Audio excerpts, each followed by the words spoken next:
Hello, hello, hello. Look at that. 1 minute early. Just saying. All right. We are live today on the very special day of Tuesday. And Tuesday means that we are mixing it up a little bit. So we're adding a new thing called Tutorial Tuesday. So this is aimed towards helping artists um, with business things or just in general, different things that we may do. Now, you see that little slide I just popped up there? We're going to talk about that in just a second. Didn't mean to make it pop up there that quick. But yeah, so we are talking about, let me move this. I'm just resizing it because I literally just made this. We're going to be talking about vendor markets, tips and tricks. I know you're seeing this and this is the way it is. Okay, let me hide it. Sneak peek. All right. So we're going to talk about some tips and tricks on setting up for vendor markets. Um, yeah, I've been doing it for many, many years, not only as a vendor myself, but also as a event coordinator for many years for big city events. Um, yeah, I've been doing that for a little while. And setting up other events as well. It's not just vendor events, but big, big events, gala kind of events and such. So I've been doing that for a really long time. I'm just getting everything in order, so bear with me. Try to get the chat up here. So you guys can ask me questions while we're talking. Um, I, I actually put the thumbnail in before the video, so I'm so excited about that. Which is not normal for me to do that because I usually take like little funny pictures of myself from the video and add them on there, but today's a little bit different. So welcome to the first ever Tutorial Tuesday. All right. Now, I was asked by a subscriber about setting up for vendor markets. She is actually going to be doing her first ever vendor market this weekend, I think it is. And so she's asked me that question. I actually have a private lesson, kind of like, I guess it's a private lesson or to mentorship. It's private mentorship, I guess. Hello, hello, Mindy. Welcome to Tutorial Tuesday. So I hope this helps you guys out in your ventures of vendor markets and such. So I'm gonna just get into this. Yeah, she's not just my subscriber, she's my sister. So, yes. Now I am gonna show you guys, what I kind of do. I didn't do an overhead camera. I'm sorry. And you're not going to be able to read this. This is my list, my physical handwritten list. And also, these are my booth layouts.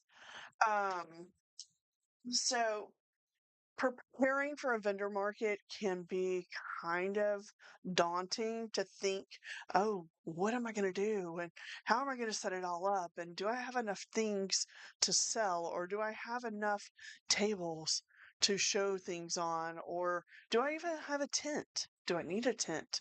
Do I need electricity? Is this a night market? Is it a day market? There's a lot of different things that you have to take in account when doing a vendor market or an art show or any kind of place where you're setting up to promote yourself. And that's one of the keys, promoting yourself. Definitely I highly recommend using the program Canva. Canva, I've been using it for many, many years. There's a free version and a pro version of Canva. Um, Either either way is fine. You get a little extra bells and whistles when you have the pro account, but it might not be in your budget. So use Canva. It's amazing to get your marketing material ready to go. So that's how, you got to let people know you're going to be there. And make sure when you're doing marketing material, do I have one on here? I don't think that I do. When you're doing marketing material, make sure you have who you are, images of what you might be selling, maybe an image of yourself so people will know how to identify you there. The date and time of the event, and most importantly, the address of the event. Those happy five little things on your marketing material are going to help you get more people there, especially your people.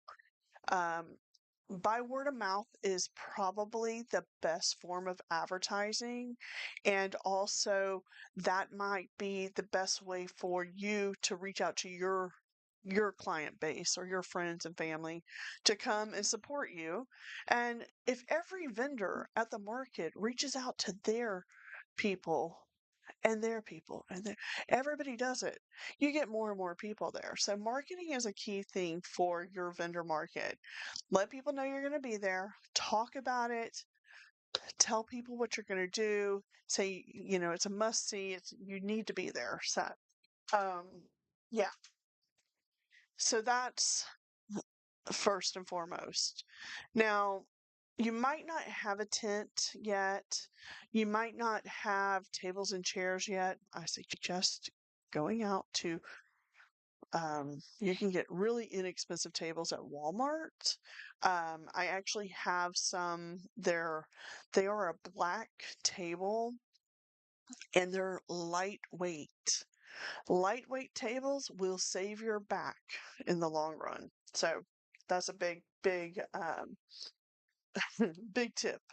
So this, let me see if I'm going to pull up a little bit of a list and put it up here. Let's go here and this. So this list here is basically a checklist. What to bring to the vendor market, your booth setup ideas, your displays and organizing tips that we're going to talk about.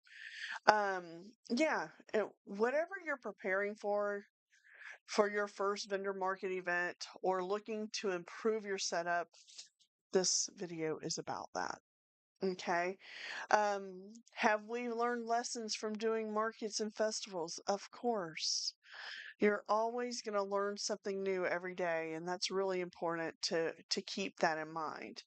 So we're going to come back over here and chat with me. Here we are. Hello. Hop back. I'm going to give you the rundown of my list. Now, we are artists. The event that we did Saturday was more of on the fine art level. We didn't bring everything that we do.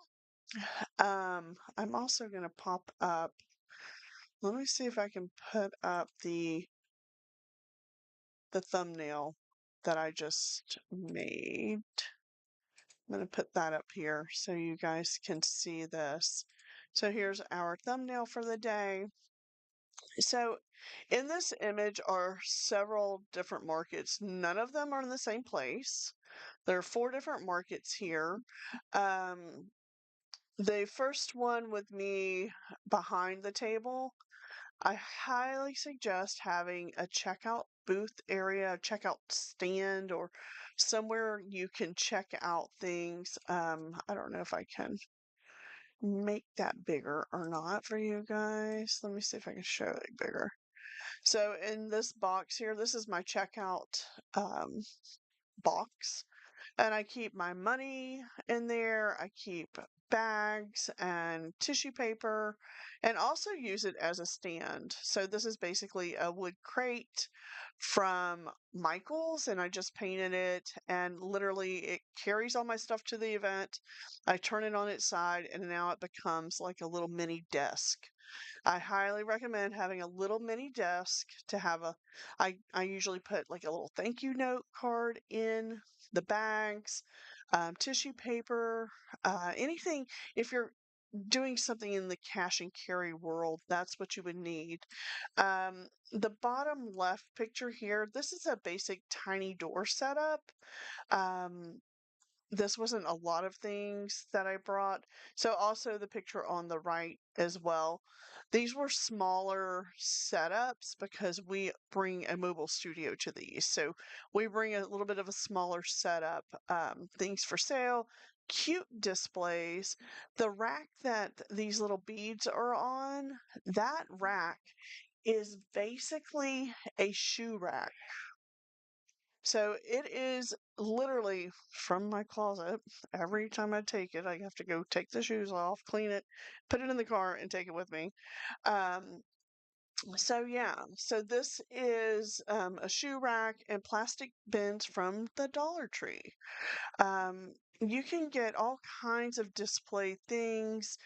The little pegboard that is in the picture on the right, that pegboard system is from Dollar Tree. Um, you can get a lot of stuff there. Now, this last picture here, this was my setup. Let me move this so it's a little bit bigger. I didn't upload all these pictures for this. Um, this was the setup right here for last Saturday. We did bring our paintings and our artwork and photographs. We didn't bring a lot of tiny stuff. I have some tiny paintings on the table there. This was an event where people could buy more fine art. And then again, keep in mind, I do art, but these rules also pertain to anything else that you do. So let me take this photo down. So that was the setups. Those are my current setups that I'm using in different markets. And I'm going to run down the list. Okay, a tent. So if you have an outdoor event, you're you may want to get a tent. You can get them in various prices and ranges. Be sure to buy a white top tent because there are some markets that only allow you to bring a white tent. So just go ahead and invest in a tent with a white cover. You can get as customized covers and tent items as you want. It's going to cost more money, but it depends on what your budget is. So tents are important.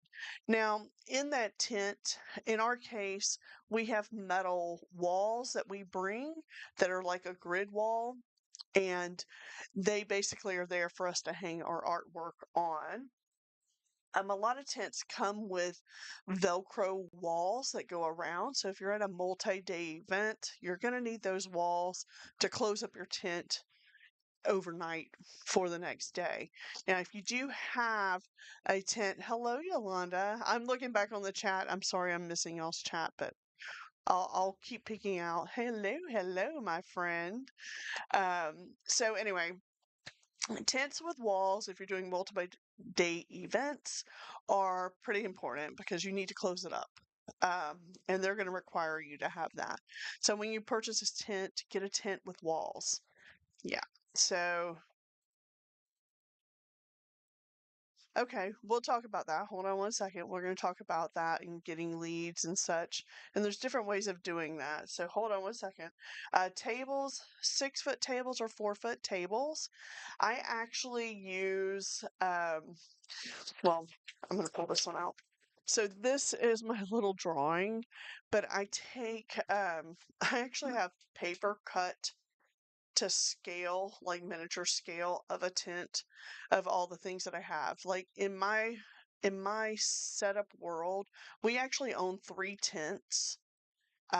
We own have 2 4 foot tables and I think we have 5 6-foot tables.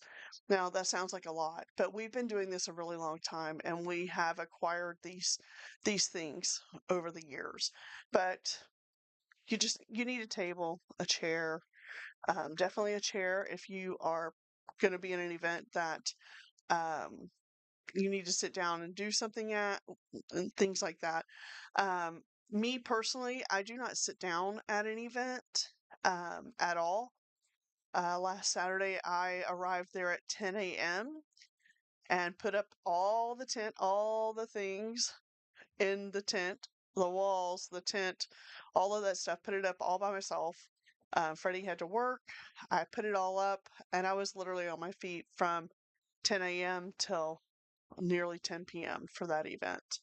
Um, I have a new system where I bring a clothes rack and hangers. There's a new thing that I do. Big thing you should always have in your kit of things to have that you may or may not need: zip ties. Zip ties, zip ties, a pair of scissors so you can cut the zip ties off. You need tablecloths. You can get regular tablecloths if you want, or the stretchy ones that go around the legs. All of that can be found on Amazon. Actually, I ordered some recently on Temu, so I do get some of my display things like that from Temu, just because the price is right. And they come in pretty decent. I don't have anything on my desk right now to show you that. Lights, especially at a night event. Actually, I think that we are actually kind of known for having the tent with the bright lights because you can't sell things at a night event in the dark. You need lights. We have LED. They're like they're like tube lights, but they're LED. They're long. They are regular plug-in. They're not battery operated. You can get them battery operated, but when we bought them, they didn't have that back then. So we have those, and we only used one of those in the tent this Saturday, and we have these little clip-on lights. I might be able to link them in the description of the video after the video so I can get all that stuff for you guys. These clip-on lights are pretty amazing. They're $25 a piece and battery operated, rechargeable, amazing little lights. I highly recommend those. Um, if you have a battery pack, like a battery charger or like a charging station thing. We have one that actually is from our car, but it has the plugs in it, and actually you can jumpstart your car with it. All these different things, but we use that at events to run our lights. So be sure to charge everything too before events. Your tent is going to need sandbags or some kind of weights. There are many different kinds of weights to weigh down your tent. There's nothing like being at an event and the wind picks up and your tent now becomes, you know, a parasail. You don't want that. So I can tell you that it has happened to me. I was actually at an event I set up for in Indiana, and therefore a long time ago, my previous life and previous business, we went around the country selling product that we had a patent on and such. Long story, but the tent it it became so windy, the tent flew across the fender area. You don't want that because then you're also a liability. Insurance is pretty important to have too. You can have general liability insurance. There are different companies out there that do vendor market insurances. Some vendor markets will require you for proof of insurance. So that's another thing. My list is scattered. Um, Little clamps are really helpful to have to hold things up. Bungee cords are really good for things like that too. Extension cords. and surge protectors. So if you're at those night markets, you need electricity. If you need electricity in general, you should get basically your surge protector. You don't know what kind of power they're supplying you with. A lot of places do have power sources. So if you can do that, they might require an extra little fee for that. And yes, sometimes vendor markets cost money to be at too. So keep that in mind too. Some of them can be up to five, $600 to $800 for a day at a vendor market, or some small markets you might get a vendor fee from $20 to $100. The vendor market that we set up at is a $50 vendor market fee, which I think is super cheap because think about it. If you don't sell anything, it's marketing. Every person you talk to, you're marketing yourself to. So you be sure to have your little flyer with you, your card, whatever kind of marketing material, have it with you. QR code on it to link everything. What else do I have? Gosh, it's kind of hard because I do art, and I know that a couple of you on here are in the water market. So anyway, um, as far as what you should bring for your events, if you're sampling water, don't forget cups or little things for people to taste the water. Um, I'm just trying to think of what you guys should have. Little like tabletop flyers for statistical information about your water systems, things like that. I know that there's a couple of you watching that do that. So keep that in mind too. Signage. Signage is a big thing too. Have a sign there so people know who you are, what you do, and what the products are. So yeah, water, water, water. So, oh, I don't have well, I have my, it's not just plain water, it's cranberry juice and water. I should drink something. Hydrate, hydrate. Anyway, so those are just some tips that I have come up with. I'm going to try to type them all up. Um, I am, I don't know, I have an event later today, but I should be able to have them up there. And maybe I'll even have on our website tips and tricks for the tutorial version of our YouTube channel. So just keep in mind that you want it to be nice and clean. You want it to be simple to look at. People know exactly what you do. Um, Sometimes my setups are a little crazy because I sell a lot of little tiny things, and people are like, "Whoa, what is all this stuff?" And I'm like, "It's magic, and you all need to take some home with you." So, as far as um, the question was like acquiring information for your future clients, like getting their names, emails. You can be as simple as having a little notebook sitting there for them to fill out. You could, if you have like an iPad, you can have them like maybe a Google form on your iPad. You can have that up on there and have people sign in that way. Thanks for the love. Let me see if there was y'all. If you have questions, put them in the chat here for me.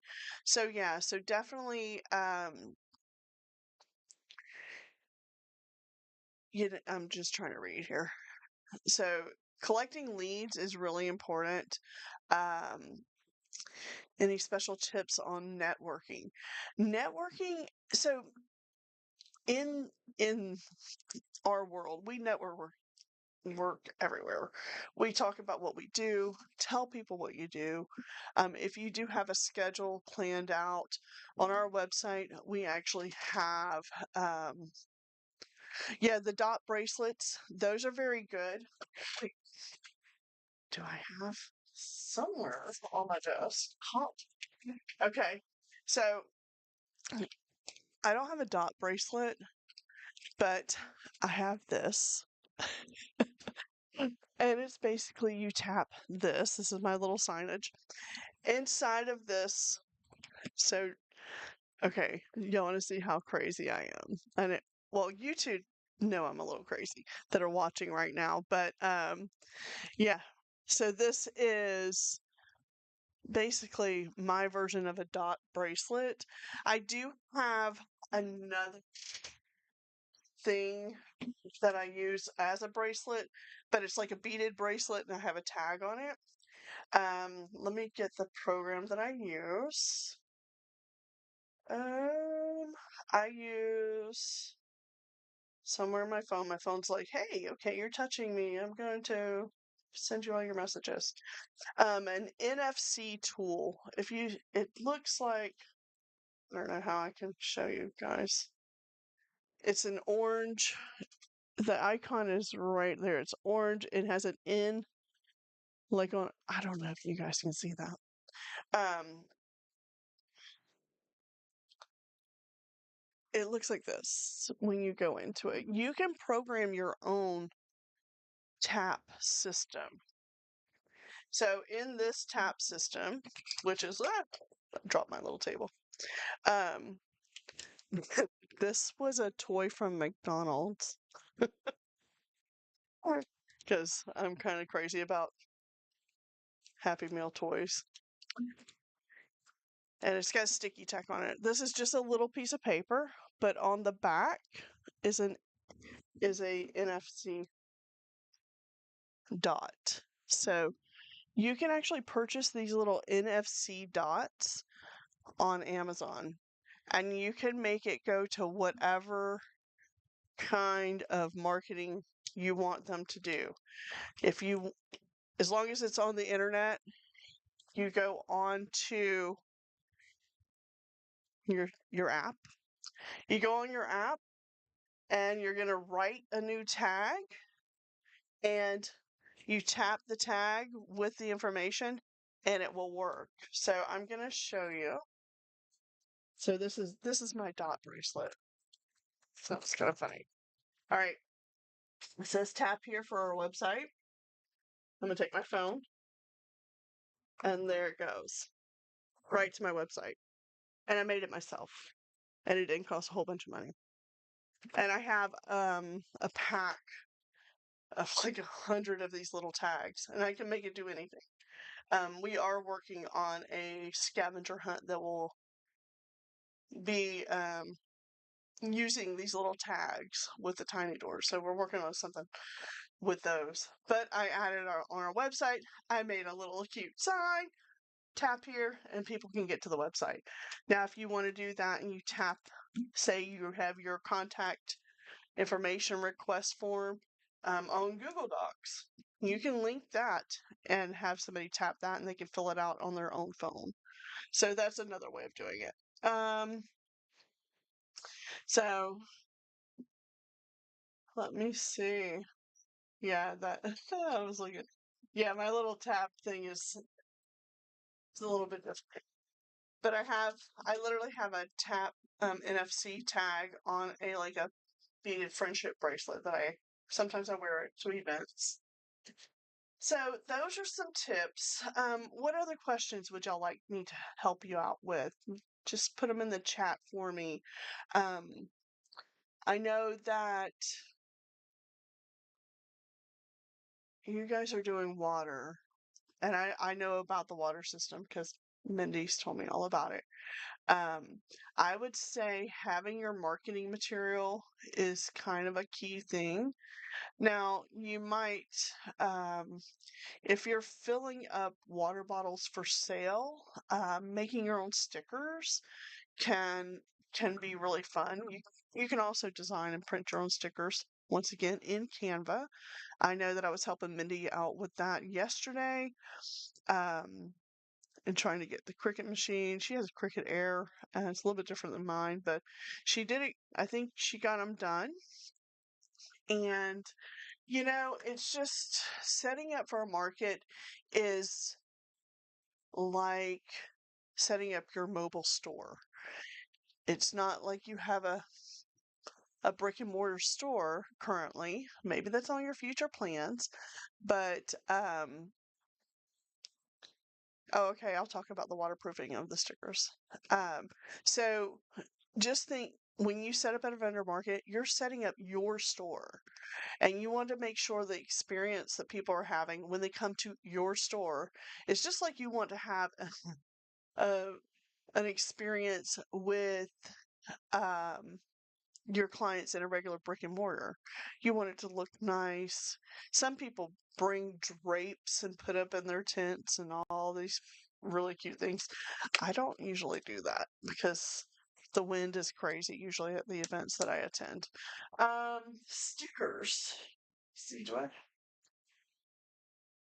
Let me roll over here. Oh, stuff. You can also get like little plastic trays and stuff for your sticker displays and things. Um, these do not have waterproofing on them, and I catalog my. Oh, Tiny News, stay live on Alexa's telling me. Oh, sorry if I triggered yours. Um, she's telling me that I have to do another live on Instagram. So these are my stickers, and I have these are placeholders that I keep. What is I don't know where divide the stickers out. So I make these all, and it just tells me what stickers what. Um, these are vinyl stickers.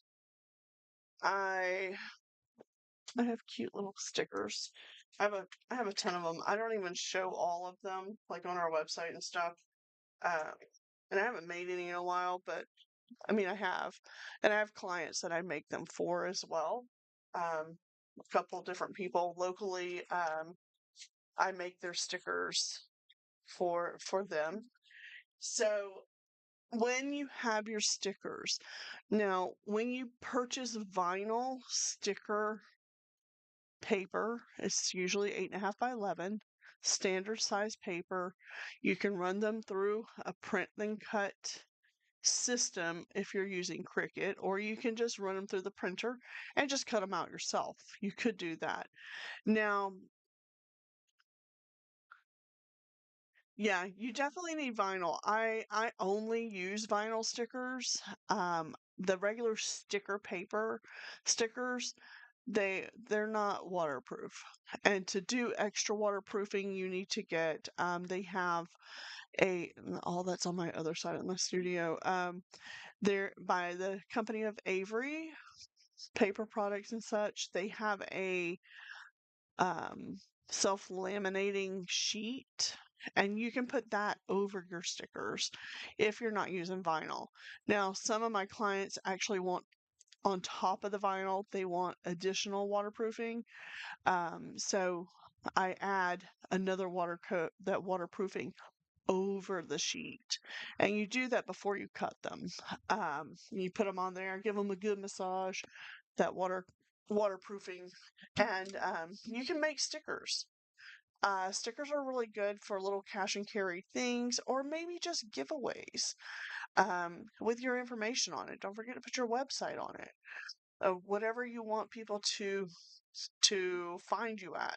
If you want to give a sticker away, that's a great thing. I'll show you a promotional sticker I have here. And this is from, look, that's always so much fun. So this is from a coffee business in Pensacola, and they're called Dutch Bros Coffee. And these stickers are so cute. They give these away. These are their giveaways. Um, I'm not really sure if this just is damaged from coffee or whatever, but I got this as a gift. And on the back of my laptop, I have my stickers. You can put stickers on everything, but I highly suggest using vinyl sticker paper. Um, in my on our website, let me see if I can just pull it up. Um, I have so much on my screen right now. Let's see. I'm gonna take some of this down. I've got contracts I'm working on too. So I've got contracts on my screen. Canva's up in 3 different ways. Hold on. Let me pull up. I'm going to try to display capture for you guys. Um, really quick. So here you go. This is actually my website for Tiny Doors. I do have 2 websites, one for our fine art, one for my Tiny Doors business. On my website, depending on if you're on your phone, there'll be a little sandwich menu. But I have a link here called Things We Love. Now, I am not affiliated in any way or get anything from these links. Even though Mindy's always like, you need to set up your thing. And I just haven't had time to do that. Um, so these are the things that we love. I use for planning out things. I use a program called Milanote. Let me see if I can probably pop that up on the screen too. Milanote for planning out things. It looks like this. And this has all my classes for just one of my contracts. And then, of course, my memory's almost full. If you want to sign up, click that referral link in my website and you can do that. So I try to keep everything business related on Milanote. I even have my budget in there and so on and so forth. So that's a really good program. My website is on Shopify. I highly recommend Shopify. I've been building websites, literally scripting websites for years, and Shopify is probably the easiest website I've ever used. No scripting, just plug and play, and you're good to go. Canva, I mentioned Canva. That is the program I do all my marketing on and things. Um, there is a friend of mine just came out with a book. It says Exposure Doesn't Pay the Bills. Now, it says it's an artist's guide to building your legacy in the 21st century, but it's also for any type of entrepreneur. There's a lot of information in here. This is what the book looks like. It is a really good book. I have it here on my desk, and that's a great book to look at. It's called Exposure Doesn't Pay the Bills. And that's always the case with artists. Everybody's like, "Oh, but you can do this and we'll give you exposure." No, that does not pay my bills. Um, so well, this is all my equipment that I use. Now, I was going to do the printable vinyl for stickers. This is what I use. It's $40 for the pack. You can get smaller packs in this, but I do buy this in a pack of 150 sheets. So you can get it as low as $10 for 30 sheets. Rule of thumb, you might get 6 to 8 stickers on one sheet of vinyl. So this is in there. There's a link in there for that. Oh wait, there. The extra water coating, I use this product by Avery, and this is clear laminating sheets. They are 9 by 12, so they are a little bit bigger, and you have to cut them. But it comes with 50 of them, and it's on sale right now. I might have to go shopping, so you'll probably see my cart over here and stuff. But so those are the clear vinyl sheets that I use. And on here is also my camera equipment. I do use for my printer, this is the printer I use. And it's not cheap, that's for sure.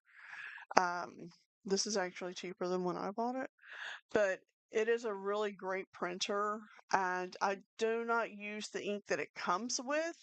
I actually order ink separately, and I use pigment ink. in my printer. So when I do my stickers, I use that printer. I use the pigment ink, which is this here. Um, and it's $25 for the pack. This will last you for forever. It lasts a really long time.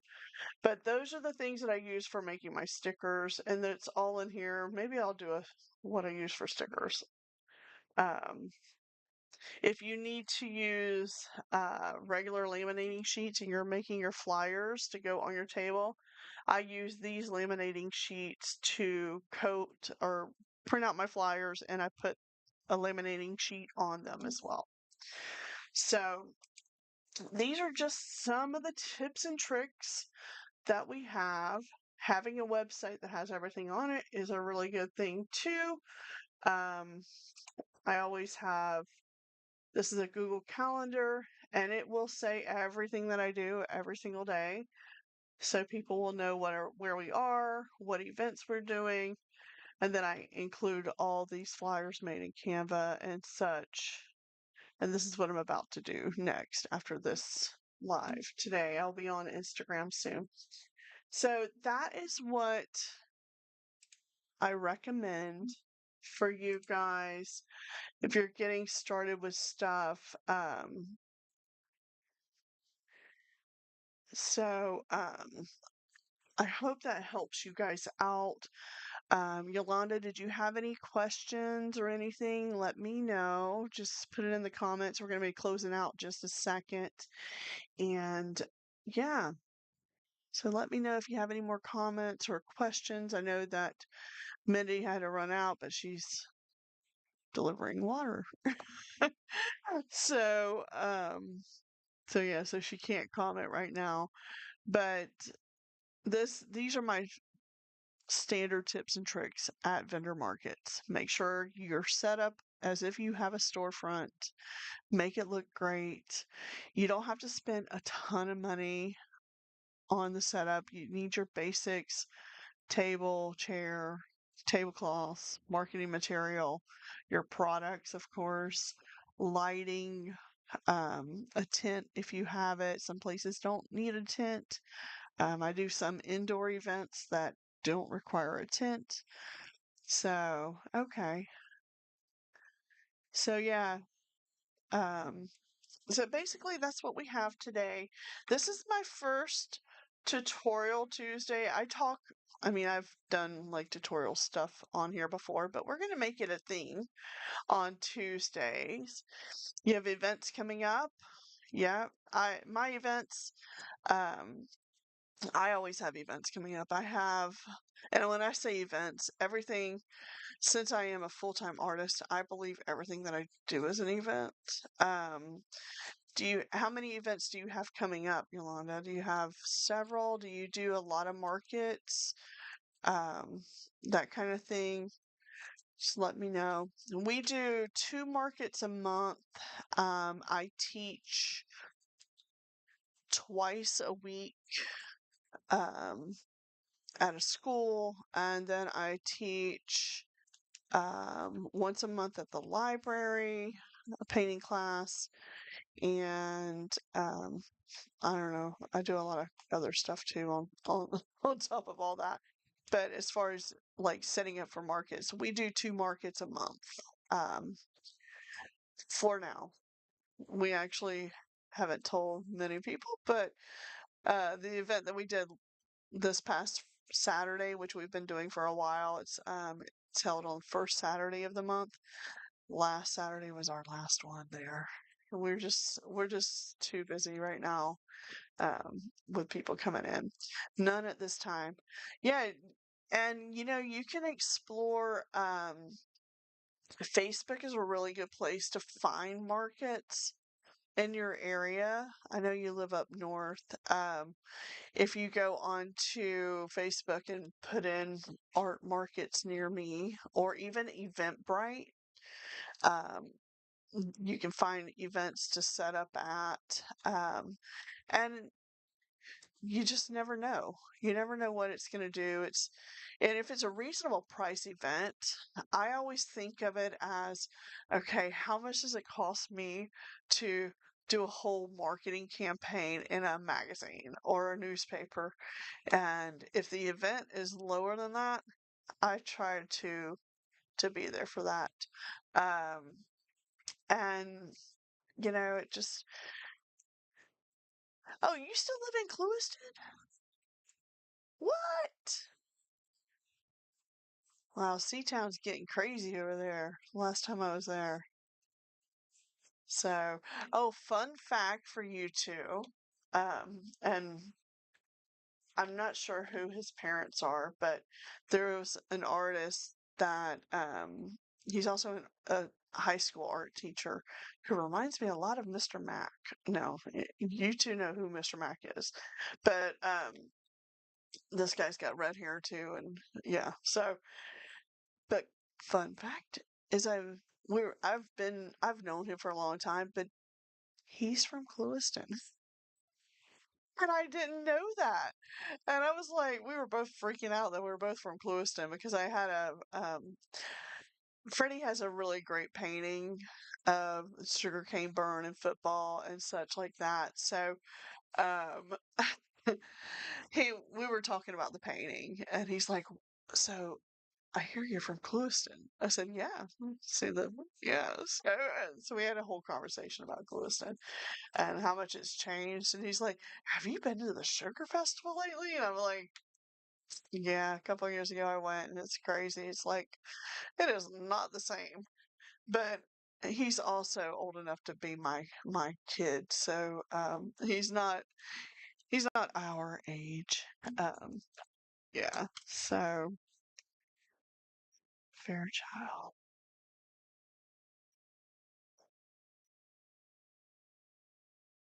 So Fairchild, what do you mean? Mm. So anyway, so that was a fun thing that happened to me at my event. Somebody from Clewiston who I've known for a while. And yeah. So anyway, I'm gonna close this off. I have to get yeah, I should take that back. I don't know what that meant, but okay. I'm gonna tune out of here for now. I will be live on Instagram with our Tiny News series very soon. I had planned to do that today at 12:45. Yeah, because I have to be somewhere at 2. So I'm doing Tiny News early today. I do that every Tuesday at 2 p.m. and I do come on to TikTok at 9 p.m. on Tuesday nights and I make art live on TikTok. So check out all of our socials. And if you are new here, thanks for tuning in and don't forget to consider subscribing, ring the bell for notifications. We do come on here live to YouTube every single day. Today is day 69. So, yeah. And you're very welcome. And if you ever think of anything, send me a message and maybe I can help you out with something else too. So, yeah, check out our website. It's tinydoors.org. It's linked in the bio. And this is it for today. This is our first Tutorial Tuesday. I hope it helped everybody. And so don't forget to like, share, and comment on this video even after we post it because everything you guys typed in here, it doesn't show up for some reason. I don't know why. I'll figure that out one day how that works. But anyway, thanks for tuning in and we'll see you tomorrow. You're welcome. Okay. Bye-bye. Bye-bye. Bye-bye.